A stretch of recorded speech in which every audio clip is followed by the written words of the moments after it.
Shalom Bapak Ibu Saudara yang dikasihi oleh Tuhan, puji Tuhan.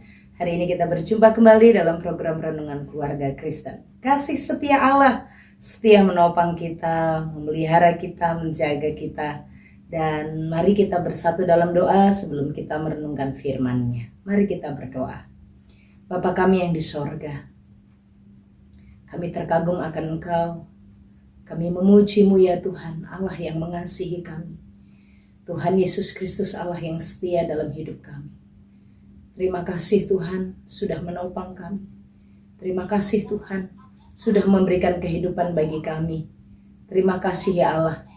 Terima kasih Tuhan Yesus. Kami mengucap syukur untuk semua kebaikan perbuatan Tuhan dalam hidup kami. Terima kasih ya Allah. Terima kasih Tuhan. Kami mau merenungkan firman-Mu. Berkatilah kami ya Allah. Tuhan, urapi hamba-Mu, berkati setiap Bapak Ibu Saudara. Kami mau merenungkan firman-Mu demi nama Tuhan Yesus Kristus. Amin. Bapak Ibu Saudara yang dikasihi oleh Tuhan, perikop renungan kita hari ini dari Yeremia pasal 48, ayat 18 sampai ayat yang ke-26. Demikianlah firman Tuhan.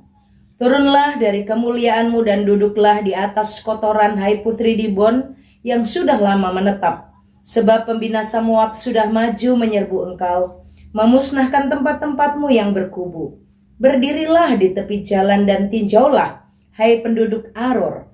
Tanyakanlah kepada orang yang lari dan yang terluput. Katakanlah, apakah yang telah terjadi? Moab sudah malu karena ia terkejut. Merataplah dan berteriaklah, beritahukanlah di sungai Arnon. Sungguh Moab sudah binasa.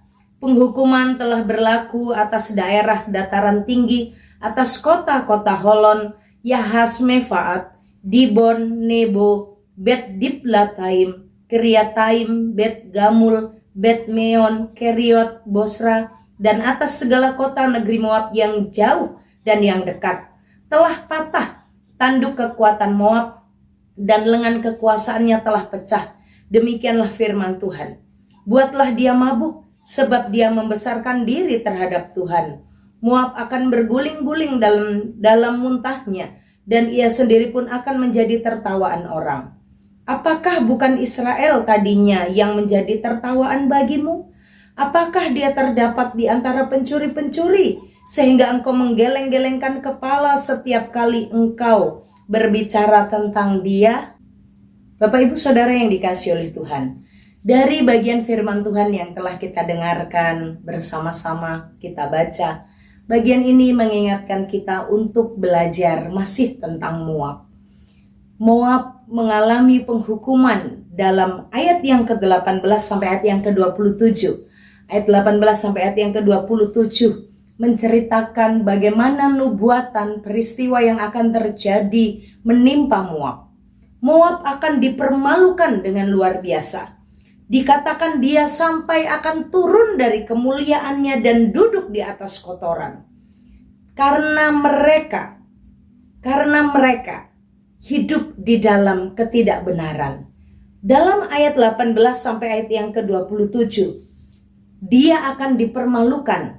Dia akan mengalami kejatuhan dari kemuliaan sampai duduk di atas kotoran.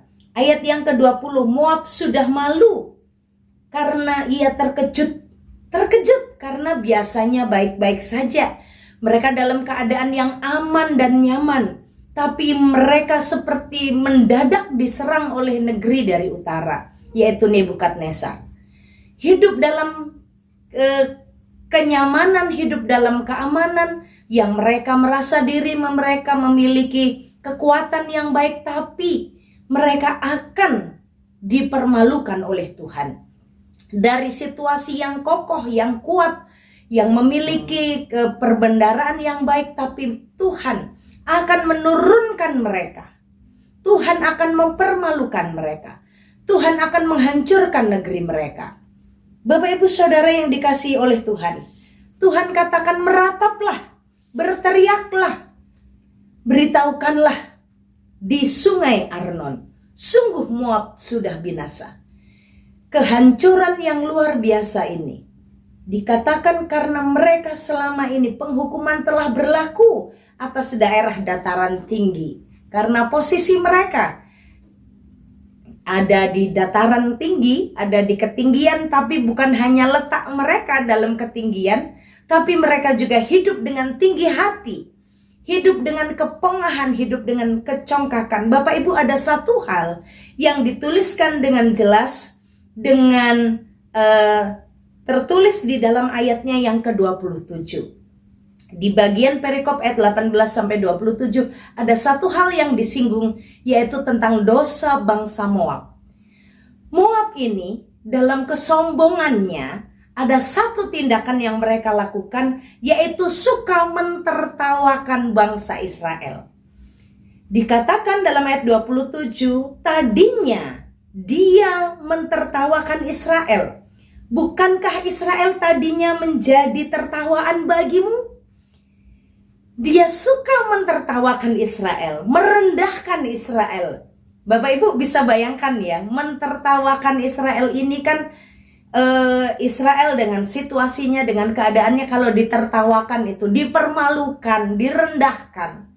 Nah, Moab yang sering mentertawakan Israel, sampai Tuhan berkata begini loh, apakah di antara Israel itu ada pencuri? Apakah mereka itu pencuri yang kedapatan, pencuri yang tertangkap?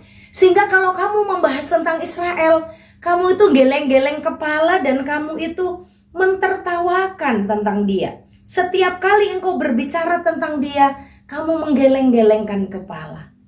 Mentertawakan mereka, mentertawakan Israel. Bapak Ibu Saudara, orang yang sombong, orang yang angkuh, orang yang memiliki harta yang banyak, orang yang memiliki kesehatan yang baik, kekuatan yang bagus, menganggap diri sebagai pahlawan, menganggap diri memiliki kelebihan dibandingkan yang lain. Saat memandang orang lain dengan tertawaan, ejekan, hati-hati. Hati-hati Bapak Ibu Saudara. Kadang orang itu menghina orang lain tidak dengan kata-kata, tapi dengan tertawaan. Mentertawakan sesamanya, mempertawakan orang lain yang sedang susah, mentertawakan orang lain yang sedang jatuh. Anak-anak yang dikasih oleh Tuhan, zaman sekarang ini kalau ada orang jatuh, itu bukan ditolong tapi ditertawakan. Padahal orang yang jatuh itu kan kesakitan ya Bapak Ibu Saudara. Tapi tidak dengan Moab, waktu melihat saudaranya Israel ini dalam kondisi kesulitan, dalam kondisi dalam mereka ketertekanan, mereka mentertawakan. Hinaan, salah satu bentuk hinaan atau meremehkan orang lain adalah mentertawakan. Ini diperhatikan oleh Tuhan. Mari kita mengingatkan anak-anak kita, mengajarkan anak-anak kita. Saat anak kita melihat temannya jatuh, mari ingatkan mereka, kalau ada temanmu jatuh, bantulah. Bukan ditertawakan, karena orang yang jatuh itu kesakitan. Bukan lucu, jatuh itu kesakitan, harus ditolong, harus dibantu. Ajarkan ini kepada anak-anak kita. Atau kita sendiri juga. Saat melihat anak jatuh, saat melihat anggota keluarga jatuh, kita mentertawakan. Lucu? Tidak sebenarnya. Tapi itu sebenarnya adalah sebuah penghinaan. Sebuah tindakan yang merendahkan. Bapak Ibu Saudara, ini tindakan yang salah, yang harus diperbaiki, yang harus di-stop dan tidak perlu diteruskan, tidak perlu diajarkan, tidak perlu diberikan keteladanan untuk itu. Bapak Ibu Saudara yang dikasihi oleh Tuhan, bagaimana akhirnya Moab dipermalukan? Kalau dulu dia biasa mentertawakan Israel, saat dia membicarakan tentang Israel, setiap kali berbicara tentang Israel, selalu engkau menggeleng-gelengkan kepala dan mentertawakannya. Padahal di Israel tidak ada pencuri. Apakah mereka adalah pencuri? Tidak. Kenapa engkau menghina Israel dengan begitu rendah? Dengan mentertawakan mereka? Bapak Ibu Saudara yang dikasihi oleh Tuhan, hal sederhana. yang harus kita belajar. Hal sederhana yang kita tidak boleh lagi lakukan adalah mentertawakan sesama. Mentertawakan sesama yang sedang susah. Mentertawakan sesama yang sedang dalam pergumulan. Mentertawakan sesama saat kita berbicara dengan orang lain. Moab setiap kali membahas dan menyebut nama Israel selalu mentertawakan dan menggeleng-gelengkan kepala. Bapak Ibu Saudara, dia yang biasa mentertawakan akan ditertawakan oleh orang lain. Moab yang biasa mentertawakan Israel, di dalam kemuliaannya dijatuhkan Tuhan sampai duduk di atas kotoran. Dia yang biasa aman dan nyaman dihancurkan, dipatahkan kekuatannya, dipecahkan lengan kekuasaannya. Bapak Ibu Saudara yang dikasihi oleh Tuhan, selama kita kuat, selama kita sehat, jangan mentertawakan orang yang sakit. Selama Bapak Ibu masih awas, jangan mentertawakan orang yang memiliki kekurangan. Saya pernah bersama dengan suami saya pergi ke sebuah mall dan kami sedang mencari keperluan kami.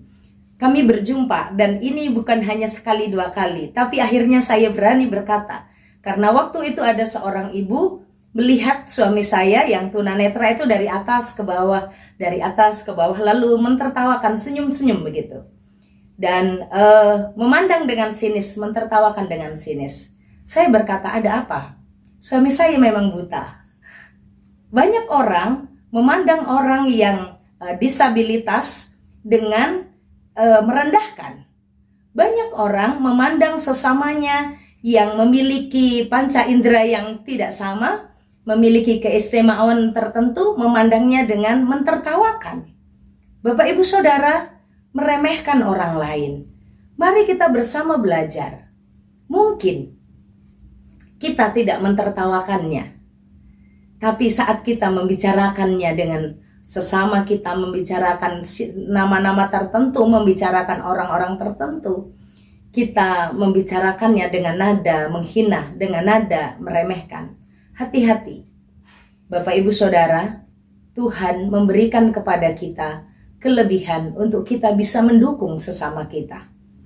Kita diberikan kelengkapan untuk bisa membantu mereka yang di dalam kekurangan. Bapak Ibu Saudara, panggilan Allah untuk setiap kita adalah panggilan melayani, panggilan mengasihi, panggilan menguatkan. Injil tidak harus dikatakan dengan kita membawa Alkitab keliling kemana-mana. Tapi Injil bisa kita bagikan saat kita memegang, menguatkan, saat kita meneguhkan, saat kita ada bersama dengan mereka yang dalam kesedihan, dalam kesusahan. Mari kita bersama belajar hidup di dalam kasih, hidup di dalam keinginan Tuhan, bukan hidup di dalam kepongahan. Ingatlah, siapa yang meninggikan diri akan direndahkan. Tapi marilah kita bersama dengan keberadaan kita menjadi berkat bagi sesama kita.